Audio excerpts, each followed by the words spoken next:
Hi, this is Matt with Tanganyika Wildlife Park, and I'm happy to introduce today's financial survival video with a little help from the Asian small-clawed otters.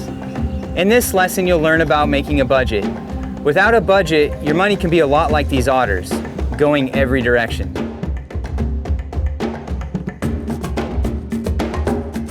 To get the otters to behave the way we want, we use tools like a target pole, clickers, and other cues. The budget is your tool to tell your money where it needs to go.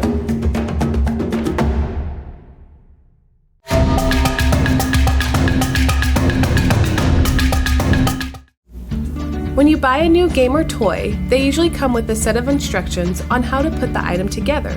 If you didn't have the instructions, you may be successful in assembling your new item, but chances are you could struggle to make it work correctly. That is kind of how a budget works. A budget is a plan for how you're going to use your money over the next month, series of months, or even a year. With a budget, you write out instructions for yourself about how to use your money in the best possible way. Let's talk a little bit more about how a budget works. Building a good budget involves two different sections. First, you must plan your income, and then you must plan your expenses. Your income is the money that you make or receive every month. You may receive money in many different ways. You may work for it by having a job. You may receive money as a birthday or holiday gift. You may earn an allowance, or maybe you earn money from your savings account at the credit union.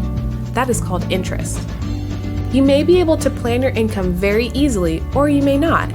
But the better you can plan your income, the easier it will be for you to know how much you can spend. To track your income, write down how much money you plan to make in the next month. You may be able to figure this out by trying to remember how much money you earned for chores, jobs, and other ways last month. Most months, you earn about the same amount of money unless you had a special event happen. Let's practice this. Pull out your savings journal. On the first page, write down a few ways you may earn money in the next 30 days. Think back to how much you earned this past month and what you may be able to do to earn money in the upcoming month. Pause this video for a minute or two to think. Great work! Now let's talk about the second section of your budget, your expenses. Expenses are all of the ways you spend your money. You can spend your money in 4 different ways. You can spend your money on items you need to survive, like food, clothing, or shelter, although most of you probably are not paying for your home yet. You can spend your money on things that you want, those fun items that you don't need to survive but are fun to have. My favorites are nail polish and donuts. You may like video games, fashion accessories, sporting equipment, or any number of other things that you like to spend your money on, and that's okay, as long as you have the money to spend and that money doesn't need to go other places first. You can also save your money by putting it in a safe place in your home or depositing it into your savings account. You can share your money by contributing to a favorite charity or religious institution. Giving money to these places usually makes us feel great and it helps others. Double bonus! It's important to plan for each of these ways to use money in your monthly budget. When you plan to spend money, it's important to plan in the right order. Before you spend anything, it's a good idea to set a little bit of it aside for later. So saving money is one of the most important steps to planning your expenses. Second, it's really important to make sure you plan for items that you need, your shelter, food, and clothes. Next, if you have any charities or other places you like to donate money, budget a little for those places. Lastly, you can spend the remaining money on items that you want to purchase but aren't so important that you can't live without them. Let's take a look at a couple of examples. This is Kendra. Kendra wants to write a budget for next month. We will begin with her income. I work as a babysitter for a neighborhood family one night a week, and I earn $25 every time I babysit. That means I'll earn $100 from babysitting in the next month. My birthday is also coming up this month, and my grandma always gives me a $20 bill for my birthday, so I will have a total income of $120 for next month. Kendra is going to write this on the income side of her money journal. Now let's take a look at Kendra's expenses. I know that it's important to save money, so I'm going to put $20 in my savings account. I also need to buy a new pair of shoes because my current pair is wearing out. My mom said she would pay for half the price for me, so my share will be $30. I am a huge animal lover, so I'd like to be able to support the local animal shelter. I think I can afford to make a $10 donation next month. Kendra has written all of the expenses in her money journal on the expense side and has added up the money she plans to spend next month. I'd also like to have some spending money for me and my friends to go hang out. So I think I will set aside $15 a week to be able to go to a movie and buy some snacks or do a little shopping with my best friend. Her expenses total $120, which is the same amount of money of income she will receive the next month. Her budget works well. If she does not earn as much as she planned, she will have to cut back on some of her planned spending. Let's take a look at one more example. This is Casey. Casey also wants to write a budget for next month. For my income, I help a neighbor who is in poor health do chores around his house, like yard work, taking the trash down to the curb every week, and picking up around his house. He pays me $15 a week. I also earn $10 a week at my house doing my own chores. Casey writes both of these incomes in his money journal. He plans on earning $100 next month. I'm trying to save up to buy a new game system, but they are expensive. I've been saving up every month for a while now, and I think this next month I can afford to put another $30 in my savings account. I don't have any needs that I have to take care of this coming month, but my mom does make me pay part of the cell phone bill because I am part of the family plan, and that costs $15. I also like to have about $5 a week to buy snacks at school, which is $20 every month. My sister also has a birthday coming up, and I'd like to buy her a present, so that will cost about $15.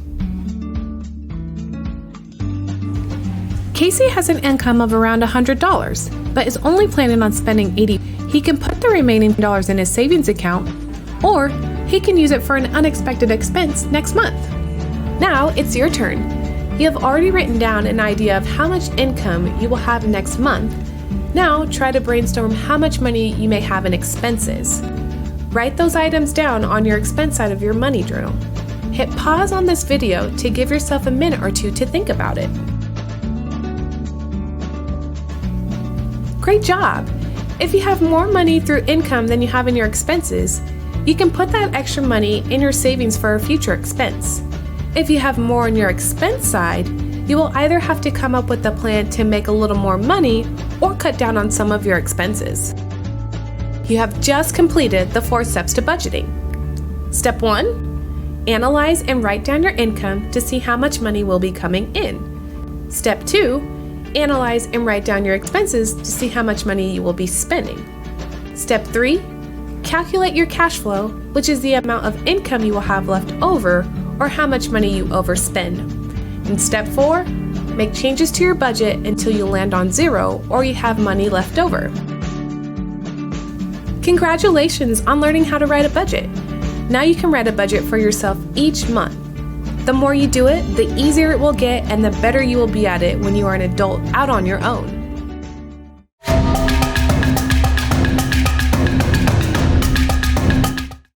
Hi campers, thanks for watching our budgeting lesson. Now I'm going to walk through the budgeting activity with you. To get started, you'll need your Skittles and your writing a budget worksheet. Go ahead and open up your Skittles. Next, organize your Skittles into groups by colors. But wait, don't eat them yet. Each color of Skittle will either be an income amount, meaning you're adding money to your budget, or it will be an expense amount, meaning you're subtracting money from your budget. Let's walk through one together. I have 2 yellow Skittles. On our income list, a yellow Skittle means we are getting $8 in income as a gift. What you'll want to do is write down $8 twice under the income tab. Once you have an amount for each income Skittle, go ahead and write your total income. In this case, $56. Now go ahead and do the same for the expenses column. In this case, our total expenses add up to $48. Now let's discuss the questions below. Did you have more money in your income column or in your expenses column? And how much more did you have? Second, if your budget had more income, meaning you had more money coming in, than expenses, meaning money you had going out, what are some other things that you could do with the extra money you still had? And finally, if your budget had more expenses than income, meaning you were spending more than you were saving, what are some things you could do to make the income a little bit bigger or make your expenses a little bit smaller? Thanks for going through our budgeting activity with us. Now you can go ahead and eat those Skittles. To learn more about money, check out the other Financial Survival Camp videos. To learn more about otters, visit Tanganyika.